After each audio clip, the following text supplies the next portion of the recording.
देखिए जगत गुरु तत्वदर्शी संत रामपाल जी महाराज के मंगल प्रवचन। एक बार उन्होंने जानबूझकर मर्दाना और बाला के सामने उच्चारण किया था जब वो लंका देखने के लिए समुद्र के ऊपर से चल रहे थे। मर्दाना ने गलती से सतनाम का जाप शुरू कर दिया था नानक साहिब जी की नकल करते हुए। वो समुद्र में डूबते डूबते बच्चे। उसके बाद नानक जी ने उसे कहा था कि मर्दाना आज के बाद ये मंत्र मत जपना। उस डर से पूरा सिख समाज उस मंत्र के आसपास भी नहीं गया, किसी को पता भी नहीं लगने दिया उन महापुरुषों ने, आने वालों ने। कारण ये था, उनको ये डर था कि कहीं कोई सिख इस मंत्र का जाप कर ले, गुरु नानक देव जी की आज्ञा की अवहेलना होने से वो पापी अपराधी दोषी ना हो जाए। उनका कारण क्या था अब आपके समझ में आवेगी, वो क्यों छुपाया था। ये सतनाम का जाप उच्चारण करने का नहीं है, लेकिन नानक साहिब जी ने जानबूझकर उच्चारण किया कि इनमें से कोई न कोई सा नकल जरूर करेगा और उसको झटका लगेगा और आने वाले समय में एक बैन लग जाएगा। तो पुण्यात्मा वो महापुरुषों बैन लगा गए थे। अब इस दास को भेजा है इस बैन को तोड़ने के लिए। तो कहने का भाव ये है कि जब तक ये समय नहीं आना था तब तक वो महापुरुष आपको ग्लूकोज लगा गए। अब दास भेज दिया एक सर्जन बना के। अब इस ग्लूकोज तो लगाना ही लगाना, साथ में वो कंप्लीट ट्रीटमेंट होगा, आपका रोग जन्म मरण का कट जाएगा, आप सदा के लिए मोक्ष प्राप्त कर लोगे।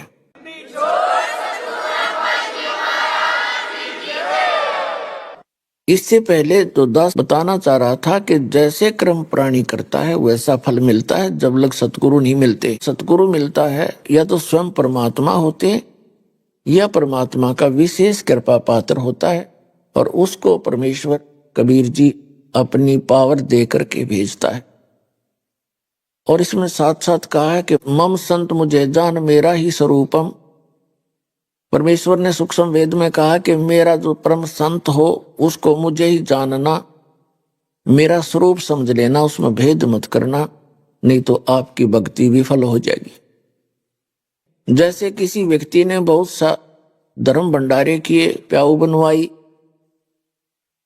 और पशु पक्षियों को दाने टुकड़े भी डालते रहे, लेकिन वो उसका व्यर्थ गया। अब यहां दोनों बात कहनी पड़ती है कि वो व्यर्थ गया,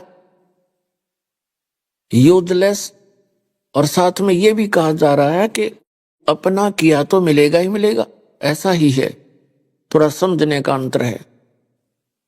जैसे आपने देखा होगा वर्तमान में तो बहुत ज्यादा होगी है ये रिवाज परंपरा कि एक कुत्ता होता है, डॉग, और उसको धनी लोग रखते हैं और उस कुत्ते की कितनी केयर टेक होती है, कितनी देखभाल होती है। वेटरनरी सर्जन यानी डंगर डॉक्टर उसकी चिकित्सा में हाजिर रहता है। उसको अलग से रूम दिया जाता है, एसी कमरा होता है उसका, और खाना उसको शायद भारतवर्ष के 25% व्यक्तियों को प्राप्त नहीं होता होगा जो उसको आहार मिलता है। उसकी खूब देखभाल की जाती है। मनुष्य गाड़ी चलाता है उसका जिसने वो रखा हुआ है, और कुत्ता पिछली सीट पे बैठकर,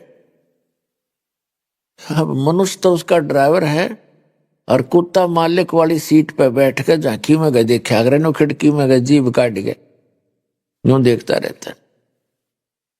अब कारण क्या है?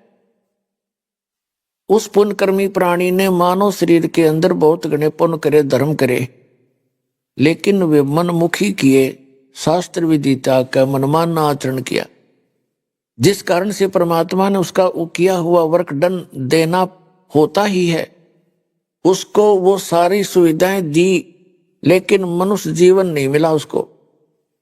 यदि वो सतगुरु बनाकर सत साधना करता और ये धर्म पुण्य करता, या तो पार हो जाता, और पार नहीं होता तो वही गाड़ी, वही एसी रूम, वही खाना पीना और वही कार, उसको सुविधा मनुष्य जीवन में मिलती, मनुष्य जीवन भी साथ प्राप्त होता।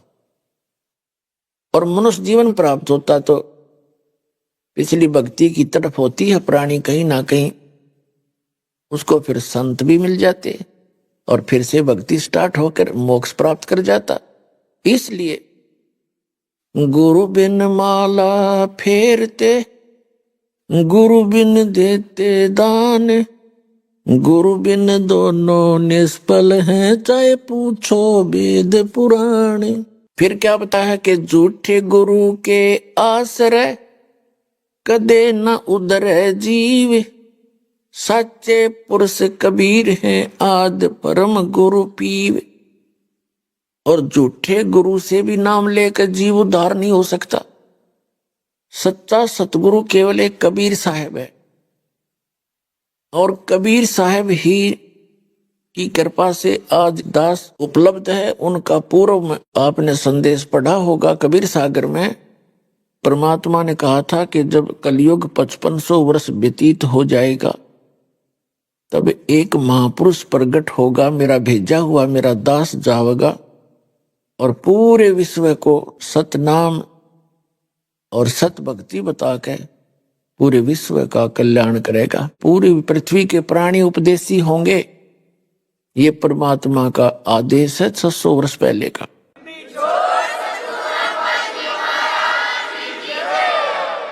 और अब वो सफल होगा पुण्यात्मा। आप देख रहे हो गांव गांव में, नगर नगर में परमात्मा के बच्चे, जिनको ये ज्ञान समझ में आ गया, उनको ये चिंता हो जाती है कि मेरा तो कल्याण हुआ। इस मत को दो राय है नहीं। यहां से भक्ति प्राप्त होने के बाद उस प्राणी का मोक्ष कंपलसरी है, गारंटीड है, लेकिन कंडीशन है कि मर्यादा में रहे। और भक्ति कोई विशेष भी नहीं इसमें करनी, यानी विशेष वो नहीं है कि कोई हठ योग नहीं। इसको चलते फिरते बैठ के लेट के, कोई रोगी है बीमार है नहीं बैठ सकता, लेट के भजन कर ले, सिमरण से मोक्ष होगा। कबीर साहब कहते हैं, कहता हूं कई जात हूं और सुनता है सब कोई, और सुमरण से भला होगा ना तो भला नहीं होए, यानी सुमरण तय मोक्ष होगा। और सुमरण इतना गजब का आपको दे दिया गया है कि एक श्वास की कीमत जैसे बताई थी, आपको बहुत बार बताई है कि 14 लोक, ब्रह्मा विष्णु महेश के लोक, और ये 14 लोक एक साइड में रख दे एक तराजू के पलड़े में, और एक तरफ पासंग रख दे पृथ्वी पूरी, इसका शासन, और स्वर्ग लोक और साथ में पाताल लोक तो एक तरफ रख दे वैसे। और एक श्वास के सिमरण का सतनाम के सिमरण की इतनी कीमत है। तो सिमरण आप ढंग से करते रहना, मर्यादा में रहना, भजन जरूर करना लेकिन कसक के साथ करना। यहां से दिल उठाए रहना कि ये लोक ठीक नहीं है। जैसे एक परमात्मा ने कहा कि जैसे पर घर पावना रह उठाए चित,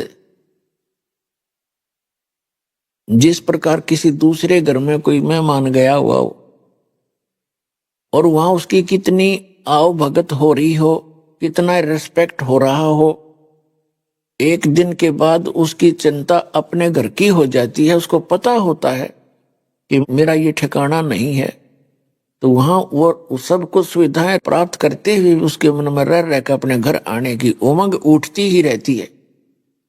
तो इस प्रकार आप यहाँ पर घर में रह रहे हो, आप दूसरे के स्थान पर रह रहे हो, आपका निज घर वो सतलोक है। जैसे कोई व्यक्ति बाहर गया हुआ है रिश्तेदारी में और उसको घूटी पिला दी, और जब उसकी घूटी उतरे उसने फिर एक प्याली पिला दे, तो उसने चाहे 10 दिन रोक लो हुए, क्योंकि उसने होश को नहीं, उसमें नशे में वो पड़ा है वहां पर। जब नशा उतर जाएगा उसका तुरंत अपना घर, अपने बालक, अपने बच्चे, अपने काम तुरंत याद आएंगे और तुरंत चल पड़ेगा। तो इस काल ने आपका यहाँ भांग प्या रखी आपको सबको इस झूठे सुख की। कबीर साहब कहते हैं झूठे सुख को सुख कहे ये मान रहा मनबोध, ये सकल चबीना काल का कुछ मुख में कुछ बोध। यहाँ का जो सुख है कार कोठी बंगले, ये भांग प्या रखी आपने। और जब परमात्मा की एंटीबायोटिक कैप्सूलों से, मंत्र से, जाप से, ज्ञान से जब आपकी अभांग उतरेगी, फिर आपका चित्त उस सतलोक के अंदर ऐसे रहेगा जैसे पर घर में पावना यानी मेहमान रहता है। तो उस अतिथि के आए बिना आपकी मुक्ति नहीं होगी। इस ज्ञान को रह रहकर सुनना, भक्ति करते रहना। भक्ति चाहे थोड़ी बन जावे पर करे कसक के साथ करे और मर्यादा में रहता हुआ करे तो सफल होगे। भक्ति करनी अवश्य पड़ेगी। और थोड़े से मंत्र करने में रोज के आप 1000 मंत्र भी कर लो। वैसे तो परमात्मा ने कहा कि 10% समय आपका परमात्मा की भक्ति भजन में अवश्य लगना चाहिए। और वैसे फिर दूसरी तरफ कहा है कि ये तो इन वेरी स्टार्ट बताया है कि पहली कक्षा का बालक ज्यादा देर नहीं बैठ सकता, ना पढ़ सकता। बड़ा बच्चा हो जाता है फिर वो लगातार काफी अध्ययन करता है, घंटों अपने आप चिंतित हो जाता है। तो शुरुआत के अंदर कम से कम 2.5 घंटे आपका सिमरन होना चाहिए।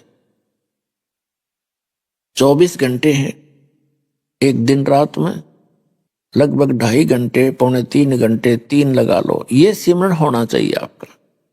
और ये कैसे होना चाहिए? जैसे चलते फिरते, बैठते उठते। आजकल ये जो है ना, गाड़ी मोटरों का ज्यादा समय है आने जाने में। आप बस में बैठ गए, मंत्र आपको याद है और बैठ के बस में सीट मिल रहा है तो बढ़िया, ना खड़ा खड़ा अपना सिमरन करता रहे। साथी वहां कोई ऐसा मेहमान होते नहीं, हो भी दो मेहमान भी अगर होगा तो 5 मिनट में सारी बात बतला लेता है। फिर तो बकवाद गड़ेगा बेमतलब की, जो कहनी सुननी होती है 5 मिनट में आदमी अपनी बतला के फारिग हो जाता है, राजी खुशी कुशलता पूछ कर फिर अपनी भक्ति कर ले, सिमरन करता रहे। तो चलते फिरते, खेत में, मजदूरी में, अपना दुकान पर और ऑफिस में मंत्र करता रहे, क्योंकि काम का समय काम होता है सभी स्थानों पर। हमने भी नौकरी भी करके देखा है।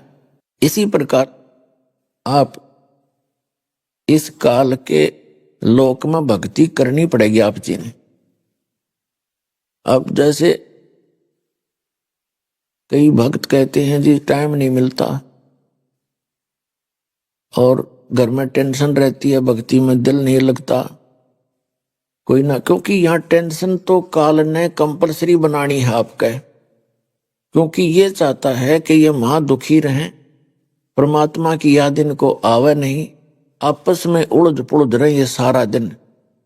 एक घर का सदस्य ऐसी बात कह देता है आपस में तो दूसरा मन माने सारे दिन जले बुझे जा उसके बारे में, उसने ऐसे क्यों कह दिया, उसने ऐसा कि क्या कहा, मैंने ऐसा क्यों कर दिया था, है हो गया सारा दिन का काम। तो परमात्मा कहते हैं ऐसी वाणी बोलिए मन का आपा खोए, औरन को शीतल करे आप भी शीतल होए। तो आपस में हमने ये सोच के कि यो काल करवावे हैं, आपस की खींचातानी, आपस में टेंशन बनानी, इसका प्रथम कर्तव्य है। क्योंकि हम भगवान के बच्चे हैं, अपनी गलती करके इसका फंस गए खलनायक के। अब ये हमें सता के उस भगवान को सताता है, आपको दुखी करके वो परमात्मा को सताता जिसके तुम बच्चे हो, और उस दुख में वो आपको दुखी देखकर यहां भटकता रहता है। इन काल के दूतों ने ऐसा मिसगाइड कर दिया, भगवान की परिभाषा चेंज कर दी। भगवान तो निराकार है। अब बताओ, भगवान सामने घूमा करते थे, यहाँ रहा करते थे, बार बार आते थे, कहते थे, समझाते थे तुम भाई भक्ति कर लो, ये लोक ठीक नहीं है, तुम यहाँ के रहने वाले नहीं हो, तुम्हारा लोक और है। तो उस अज्ञान के कारण हम भगवान को पहचान नहीं सके और निराकार पे हमारी माइंड की सुई नीडल वहां टकराई गई कि ना भगवान तो निराकार है।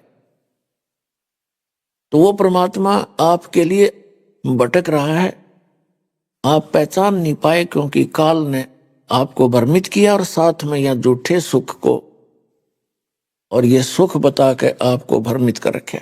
तो जो प्रसंग चल रहा है, आपकी जितनी भक्ति धर्म कर्म बढ़ेंगे, घर की टेंशन भी समाप्त होने लग जाएगी। लेकिन ये भक्ति आपने स्टार्ट करनी पड़ेगी नाम लेते ही। जैसे टेंशन हो, चाहे कोई किसी प्रकार की कैसी नौकरी हो, कैसी आपकी सेवा ड्यूटी हो, आप जी ने भक्ति तो करनी पड़ेगी, नाम जाप करने पड़ेंगे,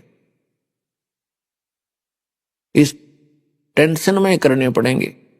एक समय एक SHO दरोगा जी, पुराने समय की बात है, एक घोड़ी पर विराजमान होकर के दूसरे गांव में जा रहा था। जून का महीना और हरियाणा पंजाब राजस्थान का क्षेत्र, दिन के 12 बजे हुए और वो जा रहा था। उसको प्यास लगी, घोड़ी को भी प्यास लगी। उसने देखा कि एक व्यक्ति रहट चला रहा है, अरहट होता था, उसमें बैलों को एक कुआं होता था, कुएं के अंदर से पानी निकालने के लिए एक बड़ी सी पुली होती थी, पुली। तो उस पुली के ऊपर के एक चैन के ऊपर बाल्टी फिट कर दी जाती थी, वो नीचे से भर के आती थी, ऊपर खाली होती थी, और फिर खेतों में सिंचाई का काम हुआ करता था, फसल में। तो वो जो रहट होता था वो ऐसे लंबी लकड़ी, यानी उसको लाठ बोला करते, और उसके साथ फिर बैलों को जोड़कर उस लंबी सी पाट बोला करते, पाट, लाठ भी कहते उनको, पाट भी कहते। और फिर वो चलते समय वो अरहट का सारा सिस्टम, कुछ तो पानी निकाल लें, जब वो चैन बाल्टी चू चर चू चू करे, काफी जोर से आवाज आया करे, तो दरोगा जी अपनी घोड़ी लेकर अरहट के पास आया। घोड़ी निकट आते ही उस चू चू को सुनकर, अरहट की आवाज को सुनकर दूर भागेगी, फड़क गई वह। उस SHO ने उस किसान को धमकाया कि तू चू चू बंद कर दे, हमने पानी पीना है, घोड़ी ने भी और मैंने भी, मेरी घोड़ी डरती है। उस किसान ने वो रहट बंद कर दिया, बैल रोक दिए, और बैल चलेंगे तो वो पानी निकलता रहता है, और बैल बंद हो गए तो वो अरहट बंद हो गया, हट बंद हो गया तो पानी बंद हो गया। तो पानी सीधा खेत में डायरेक्ट जा रहा था, खेत साथ साथ जमीन उस पानी को पी रही थी, सूखा खेत था। दरोगा जी निकट आया और कहने लगा, किसान पानी निकाल। उसने बैल फिर हाँक दिए, वह फिर चू चू शुरू हुई, घोड़ी 200 फुट जाकर डटी, भागली फटक गए। उसने कहा, ये चू चू बंद कर किसान। किसान ने फिर बैल रोक दिया, फिर निकट आया, पानी पाया नहीं। उसने कहा, पानी निकाल। वह फिर बैल हाँक दिए, वह घोड़ी फिर एक किला जाकर डटी। तब किसान ने कहा कि दरोगा जी, पीना हो तो इस चू चू में पी लो, ना दोनों मरोगे। तो पानी पीना पिलाना है तो इस चू चू में पी लो, ना दोनों मरोगे तुम प्यासे। तो पुण्यात्माओं, इस अकाल की चू चू में ही हमने पानी पीना पड़ेगा, या भक्ति करनी पड़ेगी और लगे रहना।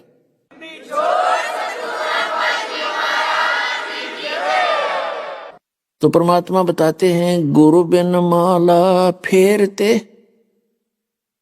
गुरु बिन देते दान, गुरु बिन दोनों निष्फल हैं, चाहे पूछो वेद पुराण। भाई सुखदेव ने 84 भुगती, बना पजावे खरवो, तेरी क्या बुनियाद प्राणी, तू पेंडा पंथ पकड़वो।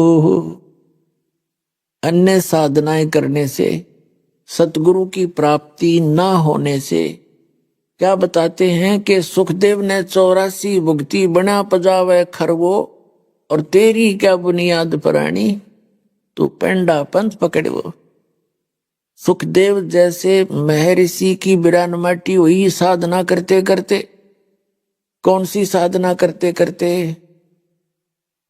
भाई सतगुरु संगत छोड़ के, चाहे लाख वर्ष जप कीन, इंद्री कर्म न मोक्ष होए, फिर काल के अधीन। कितनी प्यारी बात कही है परमात्मा ने, कितनी निर्णायक बात कही है। कहते हैं सतगुरु की संगत छोड़कर, परम संत सतगुरु की शरण को त्याग कर अन्य साधनाएं, अन्य मंत्र और किसी अन्य गुरु को गुरु बनाकर भी चाहे लाख वर्ष जप कीन, इंद्री कर्म न मोक्ष हो और काल के अधीन। फिर बताते हैं सुखदेव ने 84 भुगती और बना पजावे खरवो, तेरी क्या बुनियाद प्राणी, तू पेंडा पंथ पकड़ो। कि हे प्राणी, हे सिंपल मैन, हे जेंटलमैन। सुखदेव जैसे ऋषि बड़े साधक हुए थे, आकाश में भी उड़ जाते थे। ऐसे महापुरुष, और वो भी 84 लाख योनियों को भोगना पड़ा उनको, क्योंकि उनको सतगुरु नहीं मिले। इसलिए कहते हैं आपकी क्या बुनियाद है, आपका की क्या औकात है। आप वो पेंडा पंथ पकड़, वो पैड़ा, पैड़ा माने वे मार्ग, वो मार्ग पकड़ जिससे ये जन्म मृत्यु 84 लाख योनियों से छुटकारा हो। तो पुण्यात्मा उसके लिए बताया है, लख बर सूरा जूझ ही, लख बर सावत दे, लख बर यति जहान में, तब सतगुरु शरण ले। आप आज के नहीं हो, आपका जन्म अभी नहीं हुआ, क्योंकि हम ऐसे कर दिए काल भगवान ने, हमने रोजी रोटी और कार कोठी, बेटा और बेटी, इसके अतिरिक्त कुछ भी दिखाई नहीं देता। और ये करते करते भी जो हमारे संस्कार थे वही चल ही रहे थे, वो तो आपको मिलने ही मिलने हैं। पुत्र प्राप्ति है और आगे चल के कोई व्यवस्था होनी है ना होनी है, ये तो आपका पूर्व निर्धारित है। और इसी में हम सोच रहे थे हमारे करे तो हो रहा है, नहीं। जैसे विवाह होता है बच्चों का, अब से पहले तो बहुत धारणा है, प्रत्येक व्यक्ति की धारणा थी कि वो संतान बेटे को मानता था, लड़का होना चाहिए, लड़की लड़की है तो भी दुखी रहता था। तो क्या होता है कि विवाह होते ही प्रथम इच्छा होती है प्रत्येक परिवार की, जिसके बालकों का विवाह हो जाता है, बेटा हो चाहे बेटी, के प्रथम लड़का हो फिर बेसिक लड़की हो जा, ऐसी धारणा बनी हुई थी अज्ञानता के कारण। लेकिन पुण्यात्माओं, हमने यहां तो पीछा छुटवाना है, ये अपना उद्देश्य ये बनाकर इस भक्ति न करोगे तो जल्दी सफल हो जाओगे। नहीं कोई पुत्र प्राप्ति के लिए यहाँ ज्यादा प्रार्थना करते रहेगा तो पुत्र तो पुत्री तो दे देंगे परमात्मा, संतान तो दे देंगे, ये तो उनके बाएं हाथ का खेल है। लेकिन वो कोशिश करते हैं कि ये किसी तरह इस ज्ञान न समझ ले और पीछा छुटवा ले अपना, क्यों एक कबड्डी और बढ़ावा बे मतलब की। लेकिन फिर भी नहीं मानते हैं तो वो परमात्मा, उसने पता है कि चल इस बहाने भी भक्ति कर लेगा इसने और दुख पाना होगा कुछ दिन यहाँ पर ज्यादा। लेकिन इस अध्यात्म मार्ग से परिचित होने के बाद परमात्मा ये आपको स्पष्ट कर देते हैं, इस ज्ञान के आधार से ये दास बता देता है कि लड़का हो या लड़की अपना परमात्मा की गिफ्ट मान के और श्रद्धा से ग्रहण करे और पीछा छुटवाना उद्देश्य रखे, उस परमात्मा की प्यारी आत्मा को भी नाम से जोड़ दे, उसका भी उद्धार हो जाए। लेकिन अमूमन क्या होता है कि लड़का हो और सभी की इच्छा होती रही है। जैसे बच्चे का विवाह हो गया लड़के का, सबकी इच्छा थी घर वालों की लड़का हो, पुत्र हो बेटे के, लेकिन लड़की होगी। फिर सोचा भगवान दूसरा तो पुत्र दे ही दे, दूसरी भी पुत्री होगी, बेटी होगी, तीसरी भी बेटी होगी, चौथी भी, पांचवी भी बेटी होगी, क्योंकि उनकी चाह तो ये थी कि लड़का हो। तो परमात्मा कहते हैं ना तो आपका चाहा हो और ना आपका किया हो सकता, वही होगा जो आपके संस्कार प्रारब्ध में है। तो कहने का भाव यह है कि जो आप लोग ये समझते हो कि जब तक इस परमात्मा की शरण में नहीं आते तो इसकी शरण में आने के बाद आपके संस्कार बदलेंगे, आपके संस्कार बदलेगा यू परमपिता। लेकिन आप बालक हो, आप फिर उसमें भी चिंतित हो जाते हो। ऑपरेशन थिएटर में आकर मरीज ने अपनी नहीं चलानी चाहिए, वहां तो डॉक्टर की चलेगी तो आपका रोग कटेगा। तो ये ऑपरेशन थिएटर है आपका जन्म मृत्यु के रोग के काटने का, और बाकी और पीड़ा होगी शरीर में उसकी भी औषधि है यहाँ पर, यानी और कोई संसारिक दुख होंगे, टेंशन होगी, वो भी ठीक करिए जाएंगे। लेकिन ऑब्जेक्शन नहीं करे, जो हो रहा होने दे, थोड़ा बहुत पीड़ा भी होती है तो होने दे उसको। जैसे एक बहन ने नाम ले लिया, उसकी पुत्र वधू ने भी उपदेश ले लिया। एक पोती थी पहले, उससे पहले एक लड़की होकर के उनका फिर गर्भपात हो जाता था, तो दीक्षा दिवाई उसकी सास ने के लिए, बेटी नाम ले, यहां से तेरा काम बढ़ेगा। तो नाम लेने के बाद क्या हुआ, उस लड़की का फिर से दिक्कत होगी। कारण यह था कि उसने अपनी माता के कहने से और लटोटर करवा लिया। कोई बात नहीं, फिर उसको पता चला, उसको समझाया, उसकी माँ को भी सास को भी, फिर उन्होंने वो तो काम छोड़ दिया। फिर तीसरी बार फिर गर्भ रहा उसमें बेटी को।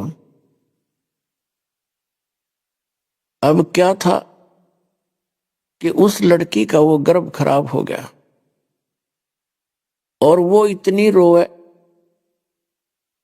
और बुरा हाल कर दिया। अब उसकी सास को दृढ़ विश्वास था परमात्मा कबीर जी पर, इस दास से उपदेशी थी। उसने कहा बेटी भगवान जो करे वो ठीक करता है, लेकिन वह ना मानी। अब बालक ज्ञान नहीं समझता, इतना